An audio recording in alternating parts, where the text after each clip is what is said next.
Yo, what's going on, everybody? It is Ace here, back with another props video for you guys. Yesterday was the worst day in the last like 2 weeks, so pretty tough day. um yeah, no excuses though. As always, it's betting, it happens. Can't win every day, but it is what it is. But yeah, always transparent. This one chalks 0-1, cash 1-1, cash 2-1, cash 3-1, cash 4-1. So we were actually off to a good start, and then this is where it went downhill.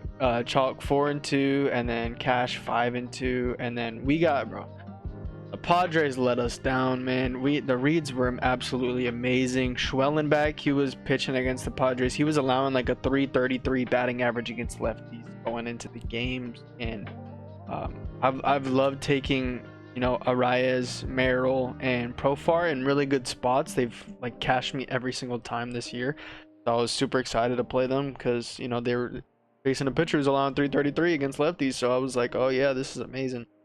But yeah, unfortunately they all chalked. Literally the Padres as a whole were just terrible. They only had 5 hits the whole game. It was just really bad performance, which sucked. But yeah, that kind of ruined the record for us. So this chalked, and then this chalk, so that went to 5-5.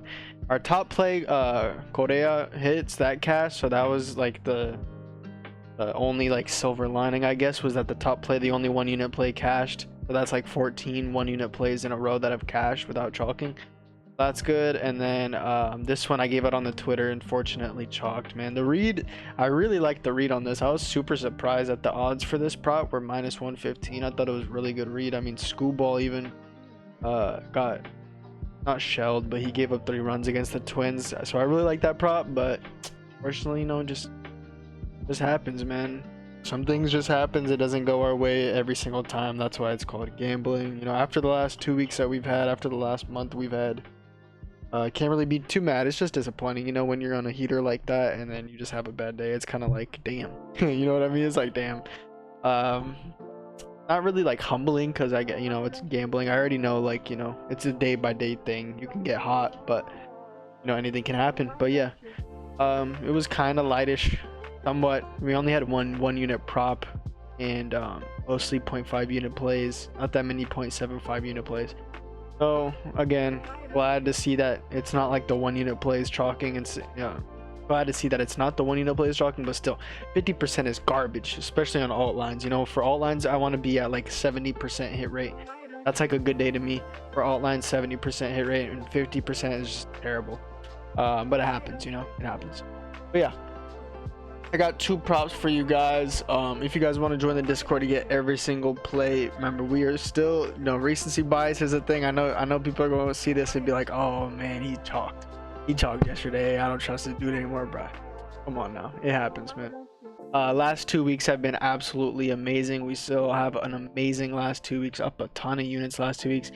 Also, Optimizer cashed a slip today as well. We had 2 slips, one of them chalked. It was a 5-man, just chalked, but the 2-man cash, so we only went up 0.5 units in the Optimizer. But on a day like this where our main bets didn't hit, any profit is good. We'll take that extra 0.5 units heading into tomorrow. I already have a few Optimizer slips out for tomorrow. So if you guys want every single play, remember, one bad day doesn't ruin everything. A few bad days doesn't ruin anything either. Even if we do get into a bad streak heading into the All-Star break, it doesn't really matter. The last 2 weeks have already put us in profit for bad days like this to happen, and we're still up a lot. Especially from 2 days ago. 2 days ago was amazing. So yeah, but if you guys want to join the Discord, get every single play, I have $10 off my first month right now. My membership is usually $25 a month, but you can get $10 off your first month, so only $15 a month. That's only 50 cents a day. Take advantage of that offer. Also, if you want to join Optimizer, where you get all the Optimizer slips that I post that are usually prize pick slips. It's just slips from this DGF optimizer that shows me the best plus EV plays on prize picks, on underdog, etc.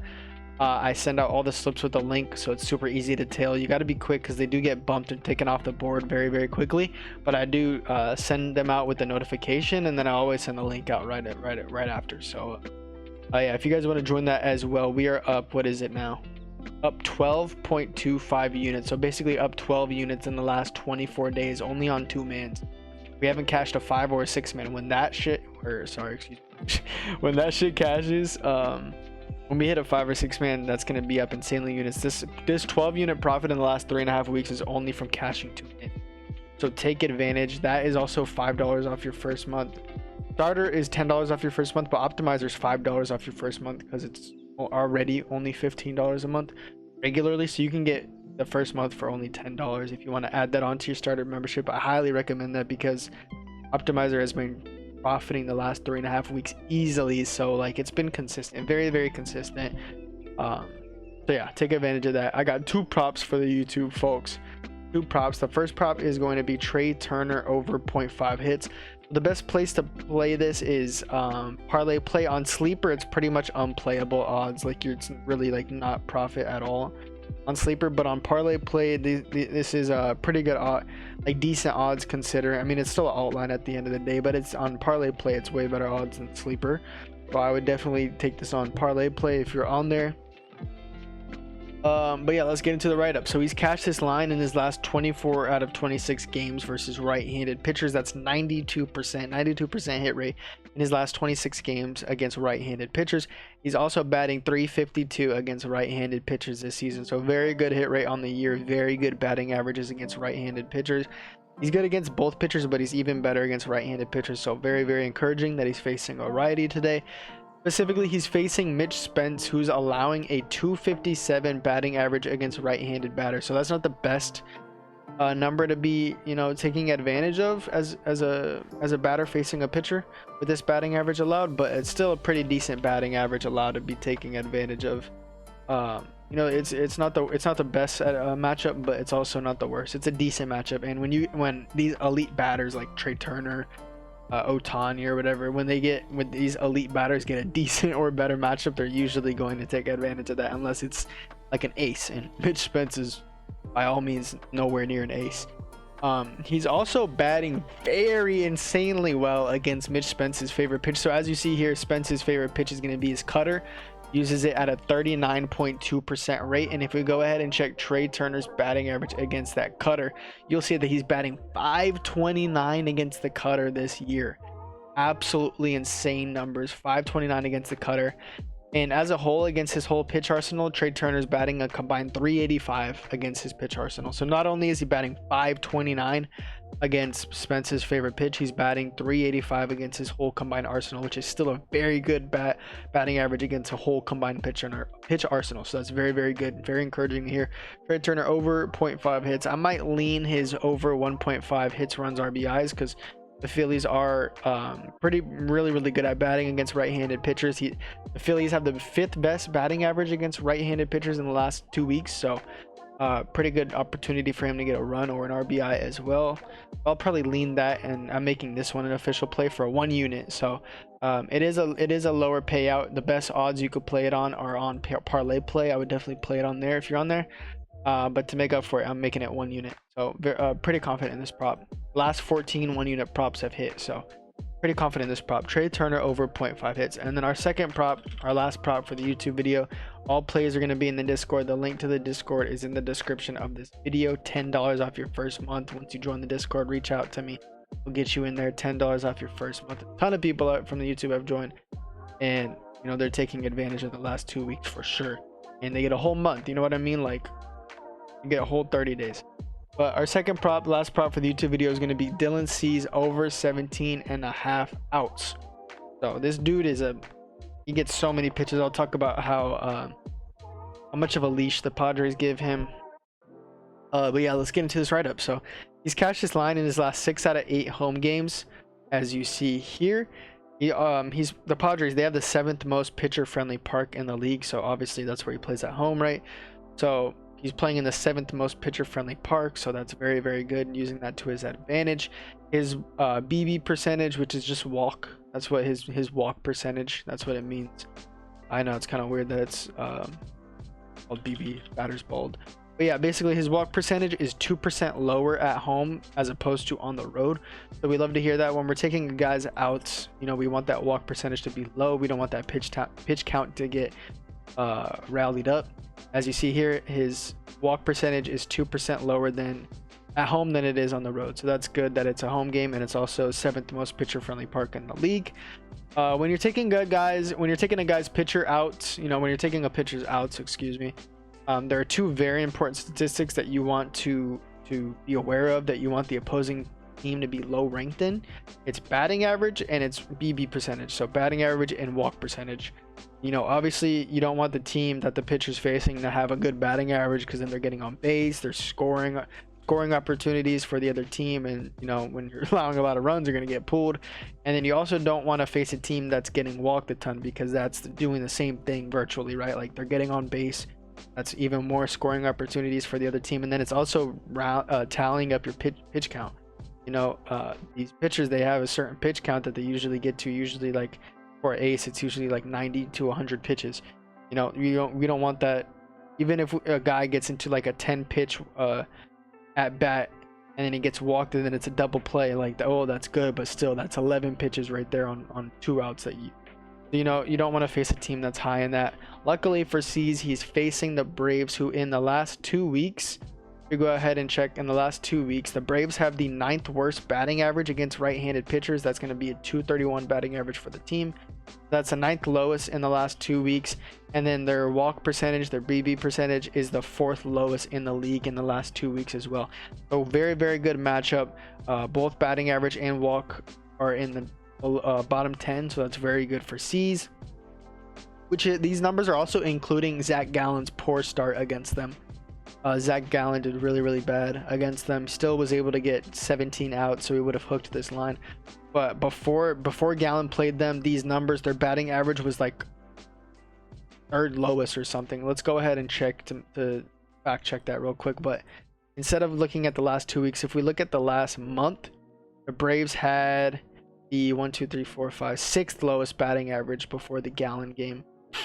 Or wait, let me see when the Gallen game was. It was July 9th. So if we go ahead and check before that Gallen game, if we make it July 8th, they had the, okay, I'm tweaking.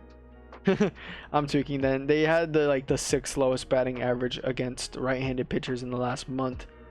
And then in the last 2 weeks, they have the 9th lowest batting average. So it has gone up a little bit, but it's still a bottom 10 matchup. So that's very, very good for Dylan Cease. And the last 2 right-handed pitchers have cashed this line as well. Waldron just played them literally yesterday. He had 7 innings pitched. And then Pafad just played him 2 days ago, and he had 6 innings pitched. So Pafad, he cashed this line. He only allowed 3 hits the whole game, and he gave up 0 runs just 2 days ago. So very, very good stat line. And then just yesterday, Waldron had 7 innings pitched, which is 21 outs. We only need 18. We only need 18 outs, 6 innings pitched for Dylan Cease. Waldron just played him yesterday, 7 innings pitched, 21 outs.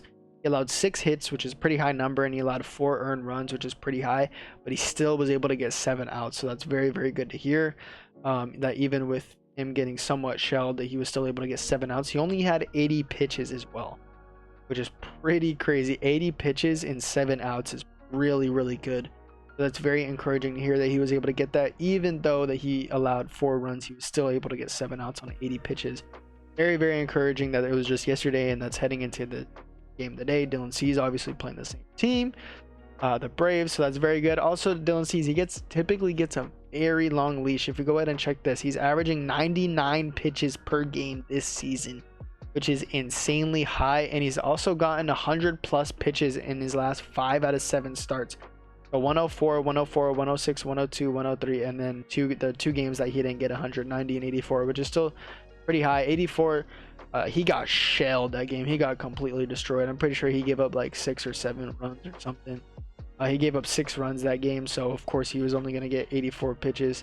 But yeah, he's been getting a ton of pitches, so that's very, very encouraging to hear. You do see some chalks recently.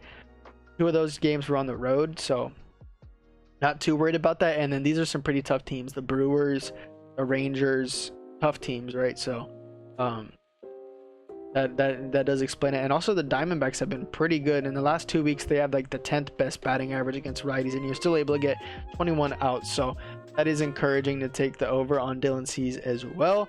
And he also has a 4.21 ERA this season. Even though he does have a long leash when he allows some runs, he has a 4.21 earned runs allowed average this season, but his expected ERA is only 3.68. So hopefully we get some positive regression there. That's just a little added tidbit to the write-up that I found interesting, is that his ERA is 4.21, but his expected ERA is only 3.68. So maybe some positive regression for us. But yeah, those are going to be the two props. Trea Turner over 0.5 hits, and then for 1 unit, and then Dylan Cease over Dylan Cease over 17.5 outs for 0.75 units. Those are going to be the two plays with YouTube. If you guys want every single play, we have been profitable. In the last 2 weeks, we have had profitable days. We have only had 2 days where we didn't profit. So I can't do math right now. It's 120, but that's 12 days that we've had of profit. Only 2 days of chalk. One of them was yesterday. Very, very unfortunate, but very, very fortunate that it was not a 1 unit play. It wasn't anything super like confident in high units. It was mostly 0.5 units. It happens. But yeah, if you guys want every single play that I post, I'm going to be posting more plays as we speak. Probably as you're watching this video right now, I'm posting more plays. So take advantage. Link of the Discord will be in the description of this video. You can get $10 off your first month, usually $25 a month. Only $15 for your first month. Jesus Christ. But yeah, catch you all in the next video. Hopefully today is a better day.